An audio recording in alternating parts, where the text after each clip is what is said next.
Bueno, hoy tenemos entre manos un material que es fascinante. Son unos extractos de La Guardiana de Libros de Mario Escobar. Sí, Y a primera vista podría parecer, no sé, una novela histórica más sobre la Segunda Guerra Mundial, pero es que va mucho más allá. totalmente. Es una exploración de una idea que es, bueno, que es fundamental. La lucha por la cultura, por el conocimiento, cuando una tiranía intenta aniquilarlo todo. Exacto. Así que lo que vamos a intentar desgranar hoy es por qué exactamente los regímenes autoritarios ven los libros como una amenaza tan existencial. Claro. Y cómo la resistencia puede adoptar formas tan audaces como una biblioteca secreta o incluso una biblioteca humana. Hay una cita en el texto de Heinrich Heine que lo resume todo. Es la clave, sí. Va a ser nuestra brújula hoy.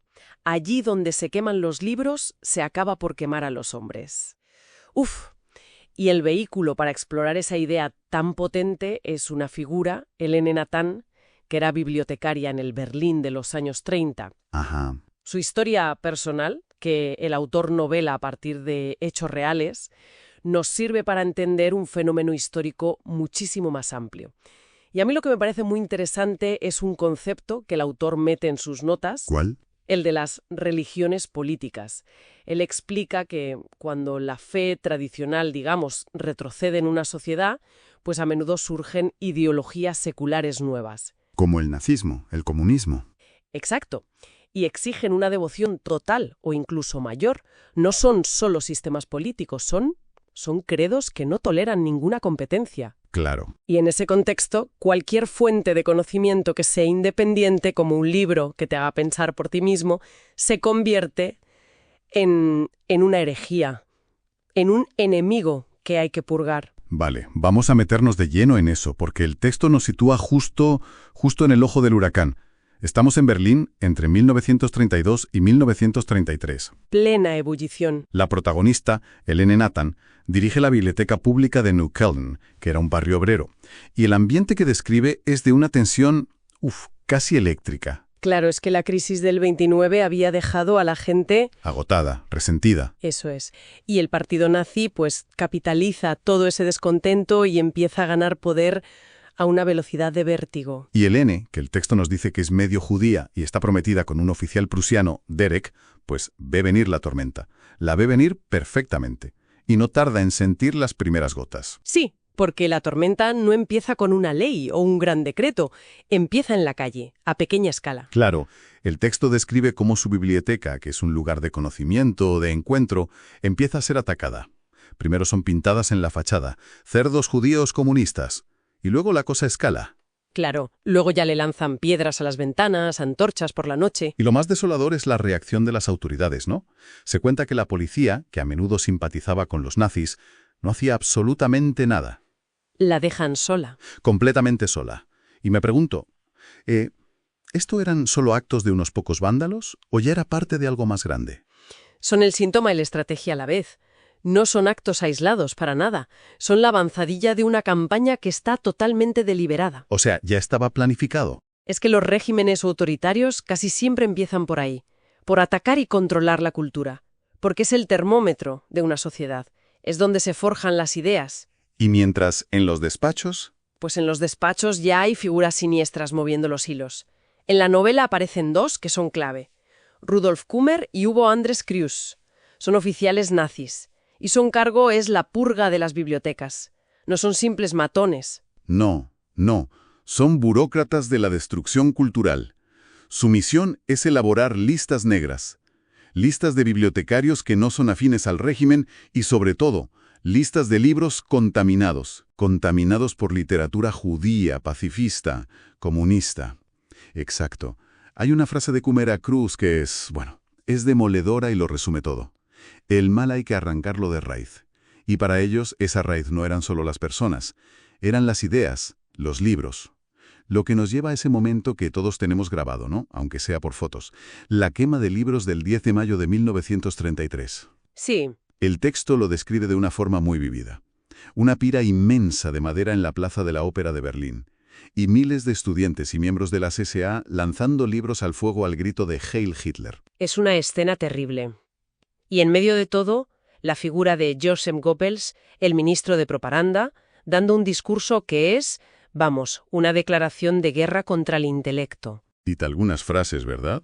Sí, cosas como no a la decadencia y a la corrupción moral, sí a la decencia y la moralidad. Pero la frase clave, la que revela toda la ideología que hay detrás, es cuando proclama: el alemán del futuro no será solo un hombre de libros, sino un hombre de carácter. Uf, qué frase. Es la anulación explícita del pensamiento crítico a favor de la obediencia ciega, del carácter forjado por el partido. Pero aquí me surge una pregunta. ¿Por qué hacerlo con tanta teatralidad? ¿Por qué implicar a los estudiantes? ¿Convertirlo en una fiesta macabra? ¿No bastaba con retirarlos y destruirlos en privado? ¿Por qué ese espectáculo? Esa es la clave de todo. No se trata de eficiencia, se trata de dominación psicológica. Un libro retirado en silencio, pues genera dudas en quien lo sabe. Un libro quemado en un ritual público genera miedo y complicidad en toda la nación. Es un acto performativo. Es un teatro macabro, sí, diseñado para enviar un mensaje aterrador. El pensamiento individual ha muerto. Al hacer que los estudiantes participen, el régimen los convierte en cómplices. Borra la línea entre el disenso y la traición. Claro. Es una purga cultural, sí, pero sobre todo es una lección de poder brutalmente visible para todos.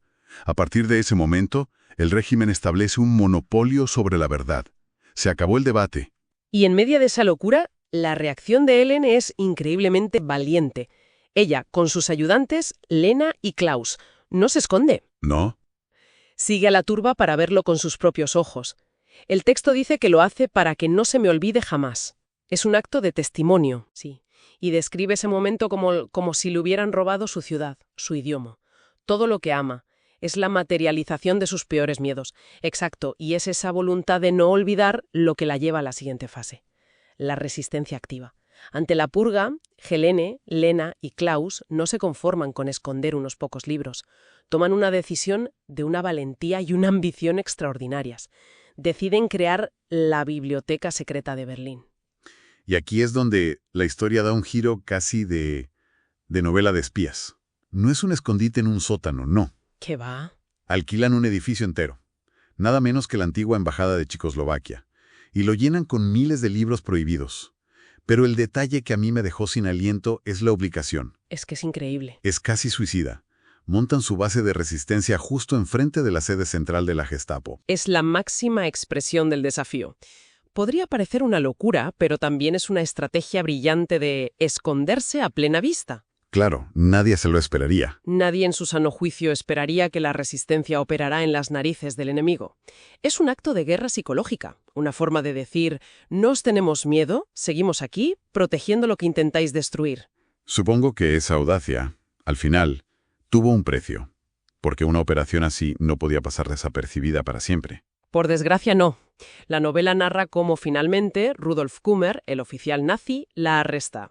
El mismo de antes. El mismo. Las acusaciones son un cajón desastre, como solía ocurrir. Traición, ocultar libros prohibidos y, por supuesto, su crimen original. Ser judía y ocupar un puesto oficial.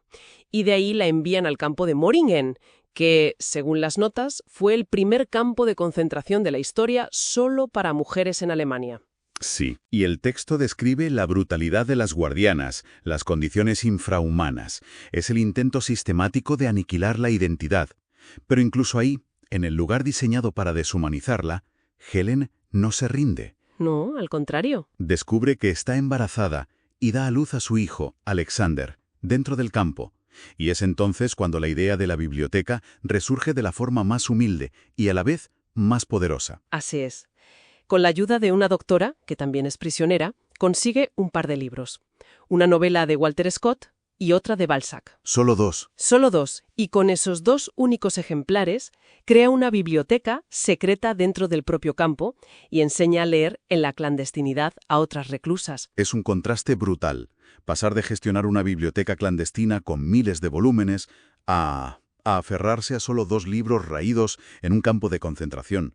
¿Qué poder real pueden tener dos novelas viejas en un infierno como ese? Al contrario, es precisamente ahí donde se revela el poder más fundamental de la narrativa.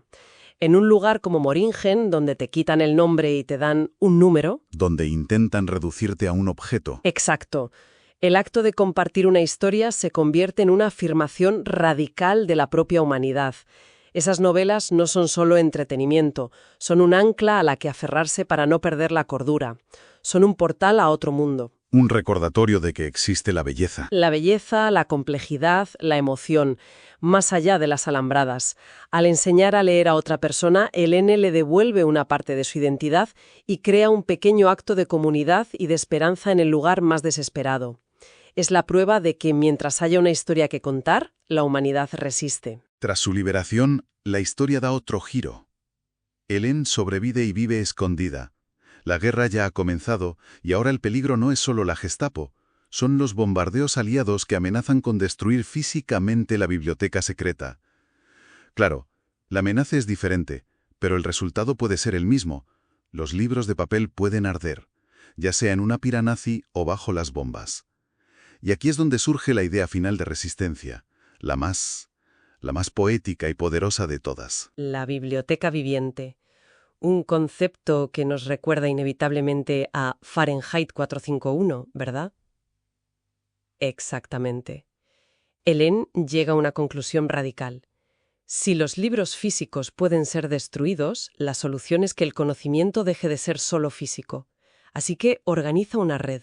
Organiza una red de bibliotecarios, académicos, amantes de la lectura despedidos por los nazis con un único y asombroso propósito: crear una biblioteca humana.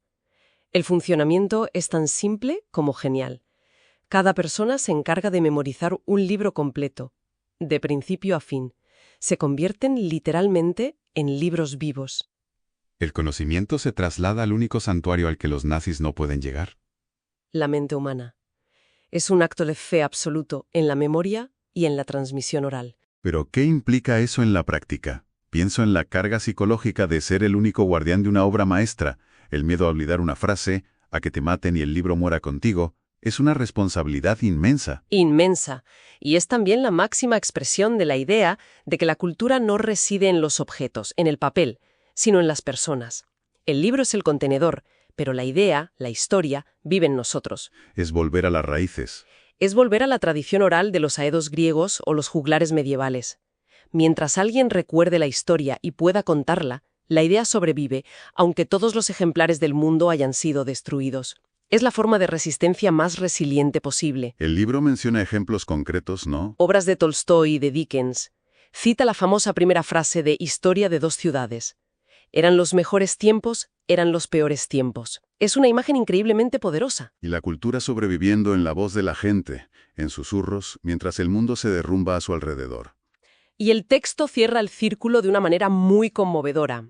En el epílogo, ambientado en el funeral de Helene en 1989, estos libros vivos, ya ancianos, se reúnen para despedirla. Ah, qué bonito. Y en lugar de rezar, recitan fragmentos de las obras que memorizaron décadas atrás. Uno recita a Schiller, otro el inicio de la Metamorfosis de Kafka. Qué maravilla. La biblioteca humana, que cumplió su misión, se dispersa, pero la llama que protegieron sigue viva. Entonces, para recapitular un poco, ¿qué nos llevamos de todo esto? La historia de Helene Nathan, aunque esté novelada, se basa en una verdad histórica muy potente. Sí. Las notas del autor aclaran que la bibliotecaria Helene Nathan existió, aunque su final real fue más trágico. Se suicidó en 1940. Sí, no pudo soportar más el acoso. El campo de Moringen fue real. La persecución fue real. La novela al final usa la ficción para ilustrar esa verdad universal, que la lucha por preservar el conocimiento es una de las batallas más cruciales contra cualquier forma de opresión. Y no es una batalla del pasado. El autor nos recuerda que estas bibliotecas de la libertad existieron de verdad, creadas por exiliados en París y Nueva York para salvar los libros quemados por los nazis. Claro. Y que la quema de libros no fue ni mucho menos exclusiva de ellos. Ocurrió en la Unión Soviética, en la China de Mao, en la España de Franco. La tentación de controlar el pensamiento y silenciar las voces disidentes es, por desgracia, recurrente a lo largo de la historia. Hay una última cita en el texto de John Milton que me parece el broche de oro perfecto. Quien destruye un buen libro mata la razón misma. Una frase potentísima. Y me hace pensar, hoy en día, en la era digital, cómo se mata la razón. Quizás ya no hace falta el fuego. Esa es la pregunta que queda flotando en el aire. Hoy, en un mundo donde la información es efímera, donde un texto puede ser alterado o borrado con un clic. Donde los algoritmos nos encierran en burbujas. Exacto. ¿Qué significa quemar un libro hoy? Quizás hoy quemar un libro no es destruirlo, sino hacerlo invisible en un océano de desinformación, o ahogarlo en ruido, o simplemente conseguir que a nadie le importe leerlo. Nuestras bibliotecas secretas ya no son sótanos llenos de papel. Quizás son las conversaciones críticas, las fuentes verificadas, las redes de confianza que construimos. La pregunta que nos deja este material es, ¿cómo protegemos la razón hoy? ¿Y quiénes son nuestros bibliotecarios vivientes?